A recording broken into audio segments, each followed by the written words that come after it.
ನಮಸ್ತೆ ಮಿತ್ರರೇ, ಇವತ್ತೊಂದು ಕರಾವಳಿ ಶೈಲಿಯ ಮಳೆಗಾಲದ ಸಾಂಬಾರ್. ಅದು ಮಂಗಳೂರು ಕುಕುಂಬರ್, ಜಾಕ್ಫ್ರೂಟ್ ಸೀಡ್ಸ್ ಮತ್ತು ಮೊಳಕೆ ಬರಿಸಿದ ಹೆಸರು ಕಾಳು ಇವುಗಳನ್ನು ಹಾಕಿ ಮಾಡಿದ ಈ ರುಚಿಕರವಾದ ಪರಿಮಳಯುಕ್ತವಾದ ಸಾಂಬಾರು. ಅದಕ್ಕೊಂದು ಬೆಣಚು ಕಲ್ಲಿನ ನಮ್ಮ ಅಜ್ಜಿಯಂದಿರ ಕಾಲದಂತಹ ಒಂದು ಒಗ್ಗರಣೆ. ಇಡೀ ಮನೆ ಪರಿಮಳ ಬರ್ತದೆ, ಮನೆ ಹೊರಗೂ ಪರಿಮಳ ಬರುವಂತಹ ಈ ಒಂದು ರುಚಿಕರವಾದ ಸಾಂಬಾರನ್ನು ಹೇಗೆ ಮಾಡುವುದೆಂದು ನೋಡುವ ಮೊದಲು ಯಾರೆಲ್ಲ ನನ್ನ ಚಾನೆಲ್ ಅನ್ನು ನೋಡ್ತಿದ್ದೀರಿ, ಯಾರೆಲ್ಲ ಇನ್ನೂ ಸಬ್ಸ್ಕ್ರೈಬ್ ಮಾಡಿಲ್ಲ, ದಯವಿಟ್ಟು ಸಬ್ಸ್ಕ್ರೈಬ್ ಮಾಡಿ, ಸಪೋರ್ಟ್ ಮಾಡಿ ಅಂತ ಹೇಳುತ್ತಾ ಬನ್ನಿ ಅಡಿಗೆ ಮನೆಗೆ ಹೋಗೋಣ. ನಮಸ್ತೆ ಮಿತ್ರರೇ, ಇಲ್ಲಿ ನೋಡಿ ಮೊಳಕೆ ಬರಿಸಿದ ಹೆಸರು ಕಾಳು. ಈ ಮೊಳಕೆ ಬರಿಸಿದ ಹೆಸರು ಕಾಳನ್ನು ಉಪಯೋಗಿಸಿ ನಾವಿವತ್ತು ಒಂದು ಒಳ್ಳೆ ಸಾಂಬಾರು ಮಾಡೋಣ. ಅದಕ್ಕೆ ಮಂಗಳೂರು ಸೌತೆಕಾಯಿ ಮತ್ತು ಈಗ ಸೀಸನಲ್ ಜಾಕ್ಫ್ರೂಟಿನ ಸೀಡ್ಸ್, ಅದಕ್ಕೆ ಬೇಕಾಗುವ ಸಾಮಗ್ರಿಗಳನ್ನು ನೋಡೋಣ. ಈ ಸಾಂಬಾರು ಬಹಳ ರುಚಿಕರವಾಗಿ ಬರ್ತದೆ. ಈ ಮಳೆಗಾಲಕ್ಕೆ ಹೇಳಿ ಮಾಡಿಸಿದಂತಹ ಪದಾರ್ಥ. ಇಲ್ಲಿ ನಾನು 6-7 ಬ್ಯಾಡಿಗೆ ಮೆಣಸನ್ನು ತೆಗೆದುಕೊಂಡಿದ್ದೇನೆ. ನಿಮಗೆ ಸ್ವಲ್ಪ ಖಾರ ಹೆಚ್ಚಬೇಕಿದ್ರೆ 8 ಬ್ಯಾಡಿಗೆ ಮೆಣಸು ತೆಗೆದುಕೊಳ್ಬಹುದು. 2 ಚಮಚದಷ್ಟು ಕೊತ್ತಂಬರಿ ಬೀಜ, 1 ಚಮಚ ಸಾಸಿವೆ, ಅರ್ಧ ಚಮಚದಷ್ಟು ಈ ಕರಿಮೆಣಸು, 1/4 ಚಮಚದಷ್ಟು ಮೆಂತೆ. ಇಲ್ಲಿ ಬೇಕಿದ್ರೆ ಒಂದು ಸಣ್ಣ ತುಂಡು ಈ ಕೆತ್ತೆ ಅನ್ಸು ನೀವು ಯೂಸ್ ಮಾಡ್ಬೋದು. ನಾನು ಯೂಸ್ ಮಾಡ್ತಿಲ್ಲ. ಕೆತ್ತೆ ಯೂಸ್ ಮಾಡಿದರೆ ಕೆಲವರಿಗೆ ಖುಷಿ ಆಗ್ತದೆ ಕೆತ್ತೆ ಯೂಸ್ ಮಾಡಿ. ನಾನು ಯೂಸ್ ಮಾಡ್ತಾ ಇಲ್ಲ, ಕಾರಣ ನಾನು ಸಿಂಪಲ್ ಅದೊಂದು ಸಾಂಬಾರು ಮಾಡ್ತಿದ್ದೇನೆ. ಇದಕ್ಕೆ 1 ಚಮಚದಷ್ಟು ನಮಗೆ ಉದ್ದಿನ ಬೇಳೆ ಬೇಕು. ಇಲ್ಲಿ ಕರಿಬೇವಿನ ಸೊಪ್ಪು 2-3 ಎಳೆಗಳಷ್ಟು ಬೇಕು. ಇನ್ನು 1 ನೀರುಳ್ಳಿ ಮತ್ತು ಬೆಳ್ಳುಳ್ಳಿ ಒಂದು 4-5. ಇದು ನೀರುಳ್ಳಿ ಮತ್ತು ಬೆಳ್ಳುಳ್ಳಿ ಬೇಕಿದ್ರೆ ನೀವು ಸ್ಕಿಪ್ ಮಾಡ್ಬೋದು, ನಿಮಗೆ ಬೇಡದವರು. ಇಲ್ಲಿ ಹಳದಿ ಮತ್ತು ಸ್ವಲ್ಪ ತೆಂಗಿನ ಎಣ್ಣೆ. ಈಗ ಮೊದಲಿಗೆ ಈ ಹಲಸಿನ ಬೀಜಗಳನ್ನು ಹೀಗೆ ಗುದ್ದಿ ಇದನ್ನು ಈ ನೀರಿನಲ್ಲಿ ಹಾಕೊಳ್ತಿದ್ದೇನೆ. ಸ್ವಲ್ಪ ಒಂದು 10 ಬೀಜಗಳು ಸಾಕು ನಮಗೆ ಇದರೊಟ್ಟಿಗೆ ಸೇರಿಸ್ಕೊಳ್ಳಿಕ್ಕೆ. ಹೀಗೆ ಸಾಕು. ಇನ್ನು ಈ ಮಂಗಳೂರು ಸೌತೆಕಾಯಿದು ಇಷ್ಟು ದೊಡ್ಡದು ಬೇಡ ನಮಗೆ. ತುಂಬ ಮಂದಿ ಇದ್ದರೆ ತುಂಬ ಇಡಿಯನ್ನು ಹಾಕ್ಕೊಳ್ಬೋದು ನೀವು. ನಾನೀಗ ಒಂದು 4 ಮಂದಿಗೆ ಮಾಡ್ತಿದ್ದೇನೆ. ಅದರಿಂದಾಗಿ ನೋಡಿ, 4 ಮಂದಿಗೆ 2 ಹೊತ್ತಿಗೆ ನಾನು ಮಾಡೋದು. ಆಗುವಾಗ ಹೀಗೆ ಈ ಒಂದು ಅರ್ಧದಷ್ಟು ನಾನು ತೆಗೆದುಕೊಳ್ತಿದ್ದೇನೆ. ಇದರದ್ದು ಈಗ ನಾನು ಚೆನ್ನಾಗಿ ಸಿಪ್ಪೆಯನ್ನು ತೆಗೆದುಕೊಂಡು ಹೋಳುಗಳಾಗಿ ಮಾಡ್ತೇನೆ. ಸಿಪ್ಪೆಯನ್ನು ತೆಗೆದು ಹೋಳುಗಳನ್ನು ನನಗೆ ಮಾಡುವ ಮೊದಲು ಈ ಹಲಸಿನ ಬೀಜವನ್ನು ಏನು ಮಾಡ್ತೇನೆ ಹೇಳಿದ್ರೆ, ಒಂದು ಇಲ್ಲಿ ಪಾತ್ರೆಯಲ್ಲಿ ಹಾಕ್ಕೊಂಡು ಒಂದು 10 ಬೀಜಗಳು ಸಾಕಾಗ್ತದೆ. ಇಷ್ಟು ಅರ್ಧ ಮಂಗಳೂರು ಸೌತೆಕಾಯಿಗೆ. ಅದರೊಟ್ಟಿಗೆ ಇದು ಸ್ವಲ್ಪ ಬೆಂದ ಮೇಲೆ ಹಾಕೊಳ್ಳೋಣ. ಈಗ ಮುಚ್ಚಿಟ್ಕೊಳ್ತಿದ್ದೇನೆ. ಇಲ್ಲಿ ಸಿಪ್ಪೆಯನ್ನು ಸುಲಿದುಕೊಳ್ತಿದ್ದೇನೆ. ಎಲ್ಲವನ್ನು ಸಿಪ್ಪೆ ತೆಗೆದು ಅದನ್ನು ಹೋಳುಗಳಾಗಿ ಮಾಡ್ಕೊಳ್ತೇನೆ. ವೀಕ್ಷಕರೇ, ಇಲ್ಲಿ ಕಟ್ ಮಾಡಿ ಆಯಿತು. ಇದನ್ನು ನಾನು ಮೊದಲೇ ತೊಳೆದುಕೊಂಡು ಕಟ್ ಮಾಡಿದ್ದೇನೆ. ಇಲ್ಲಿ ನೋಡಿ, ಇದು ಒಳ್ಳೆ ಬೆಂದಿದೆ. ಸಾಧಾರಣ 3/4 ಬೆಂದಾಗ, ಅಥವಾ ನೀವು ಇದನ್ನು ಈ ಹಲಸಿನ ಬೀಜವನ್ನು ಕುಕ್ಕರ್ನಲ್ಲಿ ಸಹ ಬೇಯಿಸ್ಕೊಳ್ಬೋದು. ಈಗ ಇದರಲ್ಲಿ ಸೌತೆಕಾಯಿಯನ್ನು ಮತ್ತು ಒಂದು ಇಡೀ ನೀರುಳ್ಳಿಯನ್ನು ನೋಡಿ ಹೀಗೆ ಉದ್ದ ಹೋಳುಗಳಾಗಿ ಕಟ್ ಮಾಡಿ ತೊಗೊಂಡಿದ್ದೇನೆ. ಅದನ್ನು ಹಾಕ್ಕೊಳ್ತಿದ್ದೇನೆ. ಇನ್ನು ಈ ಮೊಳಕೆ ಕಾಳು ಅಂದರೆ ಹೆಸರು ಮೊಳಕೆ ಕಟ್ಟಿದ್ದು, ಇದನ್ನು ಅದಕ್ಕೆ ಹಾಕ್ಕೊಂಡು ಇನ್ನು 1 ಲೋಟಗಳಷ್ಟು ನೀರನ್ನು ಹಾಕ್ಕೊಳ್ತೀನಿ. ನೋಡಿ, ಎಲ್ಲ ಒಂದು ಸಹ ಹಾಕ್ಕೊಳ್ತಿದ್ದೇನೆ. ಅದಕ್ಕೆ ಆಗಿ ಅರ್ಧ ಇದ್ದರೆ ಸಾಕಾಗ್ತದೆ. ಇದು ತುಂಬ ಪದಾರ್ಥ ಆಗ್ತದೆ. ನಾನು ಹೇಳಿದ 4 ಆದರೆ 6 ಮಂದಿಗೆ ಆಗ್ತದೆ. ಇದಕ್ಕೆ ಸ್ವಲ್ಪ ನೀರನ್ನು ಹಾಕ್ಕೊಳ್ತಿದ್ದೇನೆ. ನೋಡಿ, ಇದು ಮುಳುಗುವಷ್ಟು ನೀರನ್ನು ಹಾಕ್ಕೊಂಡು ಇದನ್ನು ಈಗ ಚೆನ್ನಾಗಿ ಬೇಯಿಸಿಕೊಳ್ಳೋಣ. ಇಲ್ಲಿ ಬೇಯಿಸ್ತಾ ಇರುವಾಗ ಇಲ್ಲಿ ನಾನು ಒಂದು ಮಸಾಲೆಗೆ ರೆಡಿ ಮಾಡಿಟ್ಕೊಂಡಿದ್ದೇನೆ. ಮೊದಲಿಗೆ ಅದಕ್ಕೆ 1 ಚಮಚಗಳಷ್ಟು ಎಣ್ಣೆಯನ್ನು ಹಾಕೊಳ್ಳೋಣ.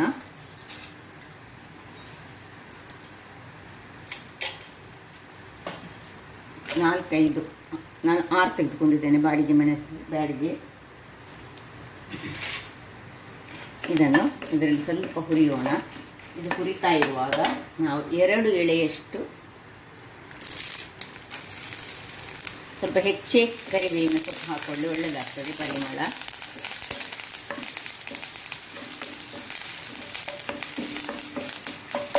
ಇನ್ನು ಕೊತ್ತಂಬರಿ 2 ಚಮಚದಷ್ಟು, ಒಂದು ಅರ್ಧ ಚಮಚದಷ್ಟು ಸಾಸಿವೆ, ಅರ್ಧ ಚಮಚದಷ್ಟು ಕರಿಮೆಣಸು ಮತ್ತು ಮೆಂತೆ ಇಷ್ಟನ್ನು ಹಾಕೊಳ್ತಿದ್ದೇನೆ.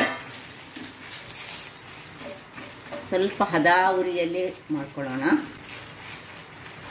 ಸ್ವಲ್ಪ ಇದಾಗುವಾಗ ಈ ಮಿಡಲಲ್ಲಿ ಸ್ವಲ್ಪ ಸ್ಥಳ ಮಾಡಿಕೊಂಡು ನಾವು ಒಂದು ಅರ್ಧ ಚಮಚದಷ್ಟು ಎಣ್ಣೆಯನ್ನು ಹಾಕ್ಕೊಂಡು, ಇದು ಉದ್ದಿನ ಬೇಳೆ, 1 ಚಮಚದಷ್ಟು ಉದ್ದಿನ ಬೇಳೆಯನ್ನು ನಿಧಾನಕ್ಕೆ ಫ್ರೈ ಮಾಡ್ಕೊಳ್ಳೋಣ. ಹೆಚ್ಚು ಕರಟ್ಲಿಕ್ಕೆ ಎಂತ ಹೋಗಬಾರ್ದು. ಉದ್ದಿನ ಬೇಳೆ ಕೊನೆಗೆ ಹಾಕಿ ಸ್ವಲ್ಪ ಅದರ ಘಮ ಬರಲಿಕ್ಕೆ ಆಗುವಾಗ ನಾವು ಆಫ್ ಮಾಡಿಕೊಂಡ್ರೆ ಆಯಿತು. ಇಲ್ಲಿ ಘಮ ಬರಲಿಕ್ಕೆ ಆಗುವಾಗ ಸಾಸಿವೆ ನಮಗೆ ಗೊತ್ತಾಗ್ತದೆ, ಒಡಿಲಿಕ್ಕೆ ಶುರು ಆಗ್ತದೆ. ಅದರಿಂದಾಗಿ ಫ್ಲೇಮನ್ನು ತುಂಬ ಸಣ್ಣದಾಗಿ ಇಟ್ಕೊಳ್ಳಿ, ಹೆಚ್ಚು ದೊಡ್ಡದು ಮಾಡಲಿಕ್ಕೆ ಹೋಗಬೇಡಿ. ದೊಡ್ಡದಾದ ಕೂಡಲೇ ಇದು ಕರಟಿ ಹೋಗ್ತದೆ. ಅದೇ ನಿಧಾನಕ್ಕೆ ಒಂದು 5 ನಿಮಿಷ ಮಾಡಿದರೂ ತೊಂದರೆ ಇಲ್ಲ ನಾವು, ಆದರೆ ಫ್ಲೇಮ್ ಮಾತ್ರ ಈ ಸಣ್ಣದಾಗಿಯೇ ಇರಬೇಕು. ಇದಾಯ್ತು, ಈಗ ಸಾಕು, ಆಫ್ ಮಾಡಿ. ಸಾಸಿವೆ ಪಟ ಪಟ ಹೇಳಿದಾಗೆ ಆಗ್ತದೆ. ಇದನ್ನೀಗ ಇದಕ್ಕೆ ನಾನೀಗ ಒಂದು ಮುಷ್ಟಿಯಷ್ಟು, ಕೈಯಲ್ಲಿ 1 ಮುಷ್ಟಿಯಷ್ಟು ತೆಂಗಿನ ತುರಿ ಹಾಕ್ಕೊಳ್ತಿದ್ದೇನೆ. ಹಾಕ್ಕೊಂಡು ಹೆಚ್ಚು ಬೇಡ. ಇನ್ನು ಹಳದಿ ಪುಡಿಯನ್ನು ಹಾಕ್ಕೊಳ್ತಿದ್ದೇನೆ.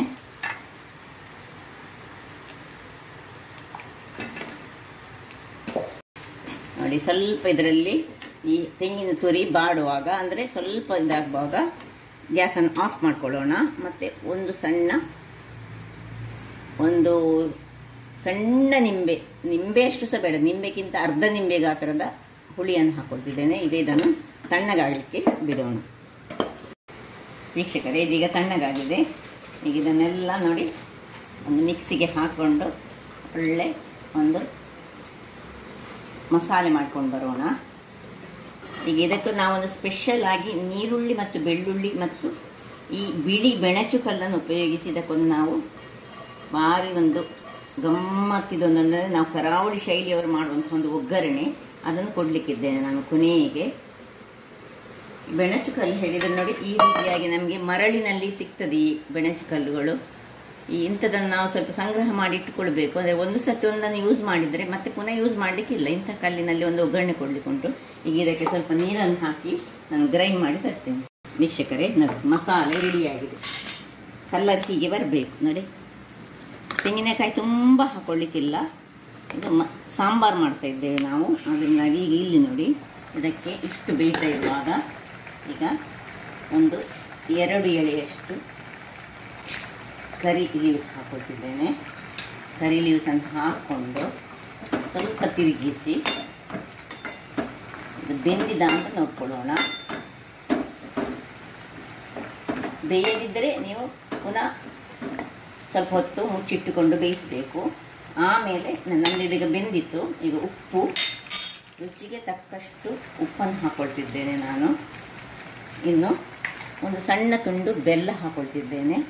ಹಾಕಿ ಸ್ವಲ್ಪ ಹೊತ್ತು ಇದನ್ನು ಹೀಗೆ, ಅದು ಉಪ್ಪು ಮತ್ತು ಬೆಲ್ಲ ಅದನ್ನು ಎಳೆದುಕೊಳ್ಳಿ. ಹಾಗೆ ಒಂದು 2 ನಿಮಿಷಗಳ ಕಾಲ ಹಾಗೆ ಬೇಯಿಸ್ಕೊಳ್ಳೋಣ. ವೀಕ್ಷಕರೇ ನೋಡಿ, 5 ನಿಮಿಷದ ಬಳಿಕ ಎಲ್ಲ ಚೆನ್ನಾಗಿ ಹೀಗೆ ಆಯಿತು. ಈಗ ನನಗೆ ಈ ಪಾತ್ರೆ ಸ್ವಲ್ಪ ಸಣ್ಣದಾಗಿ ಕಾಣ್ತಾ ಉಂಟು. ಆದ್ದರಿಂದಾಗಿ ನಾನು ಇದನ್ನು ಇನ್ನೊಂದು ಪಾತ್ರೆಗೆ ಇದನ್ನು ಶಿಫ್ಟ್ ಮಾಡಿದ್ದೇನೆ.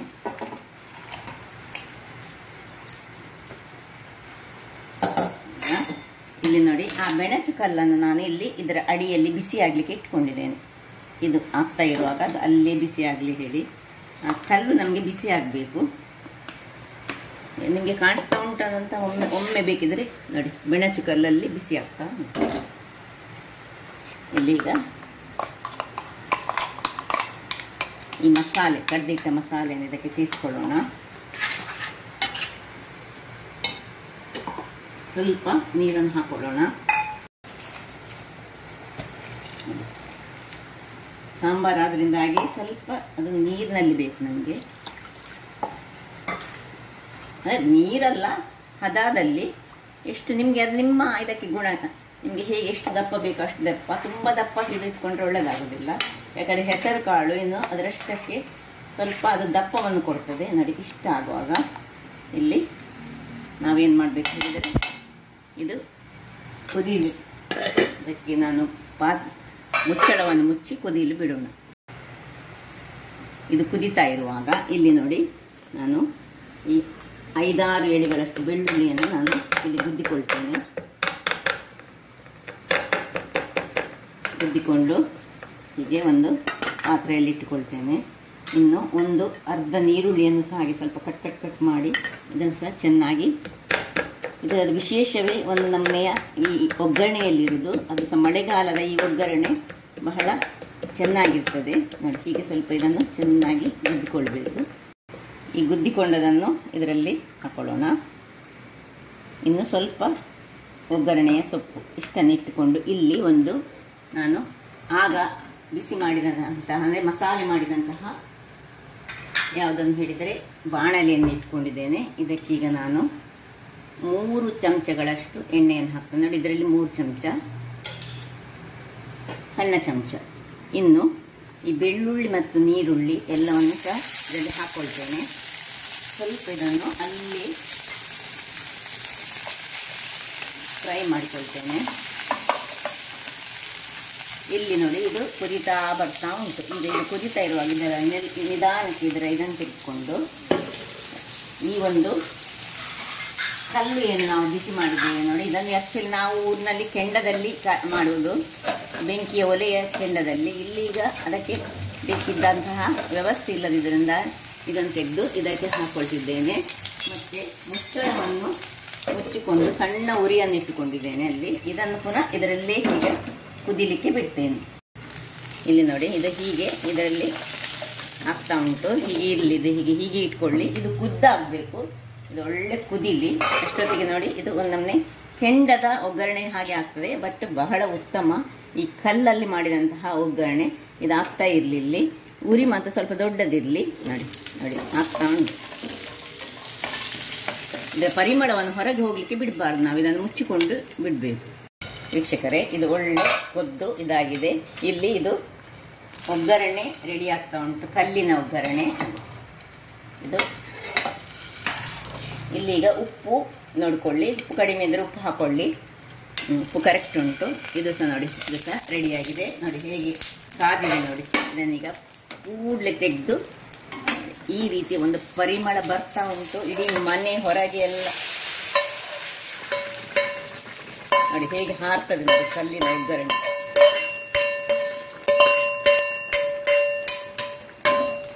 ಇದನ್ನು ಸೈಡಲ್ಲಿ ಇಟ್ಕೊಳ್ಳೋಣ.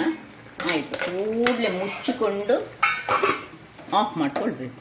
ವೀಕ್ಷಕರೇ ನೋಡಿ, ಇನ್ನೂ ಸಹ ಅದರಲ್ಲೇ ಕುದಿ ಬರ್ತಾ ಉಂಟು. ನಾನು ಆಫ್ ಮಾಡಿ 5 ನಿಮಿಷಗಳ ಕಾಲ ಕಳೆದಿದೆ. ಈಗ ಇದನ್ನು ಸರ್ವ್ ಮಾಡ್ಕೊಳ್ಳೋಣ. ನೋಡಿ ಏನು ಪರಿಮಳ ಹೇಳಿದರೆ, 5 ನಿಮಿಷ ಮಾತ್ರ ಈ ಒಗ್ಗರಣೆ ಕೊಟ್ಟ ಮೇಲೆ ಮುಚ್ಚಿಕೊಂಡು ಇಡಬೇಕು, ಮತ್ತೆ ತೆಗೆದುಕೊಳ್ಬೇಕು. ಇದು ನಮ್ಮ ಕರಾವಳಿ ಶೈಲಿಯ ಒಂದು ಒಗ್ಗರಣೆ. ಮತ್ತು ನನಗೆ ಗೊತ್ತಿಲ್ಲ ಬೇರೆ ನಾರ್ತಿನ ನೀವೆಲ್ಲ ಉಳಿದವರು ಕೊಡ್ತಾರೆ ಹೇಳಿ ಗೊತ್ತಿಲ್ಲ. ನನ್ನ ಅಜ್ಜಿ ಅಂದಿರೆಲ್ಲ ಇದೇ ರೀತಿಯಲ್ಲಿ ಮಾಡ್ತಿದ್ದದ್ದು. ಈ ಮಳೆಗಾಲದಲ್ಲಿ ಹೆಚ್ಚಾಗಿ ಈ ರೀತಿಯ ಒಂದು ಪದಾರ್ಥವನ್ನು ಮಾಡಿ ಇಂತಹ ಒಗ್ಗರಣೆಯನ್ನು ಕೊಡ್ತಿದ್ದರು. ಹಾಗಾದರೆ ನೋಡಿದ್ರಲ್ಲ ವೀಕ್ಷಕರೇ, ನನ್ನ ಈ ಕುಕಿಂಗ್ ಚಾನಲ್ ನಿಮಗೆ ಇಷ್ಟ ಆದರೆ ಬೋಳಿ ಲೈಕ್ ಮಾಡಿ, ಶೇರ್ ಮಾಡಿ, ಹಾಗೂ ಸಬ್ಸ್ಕ್ರೈಬ್ ಮಾಡಿ, ಹಾಗೂ ನನ್ನ ಇನ್ಸ್ಟಾಗ್ರಾಮ್ ಪೇಜನ್ನು ಫಾಲೋ ಮಾಡಿ. ಧನ್ಯವಾದಗಳು.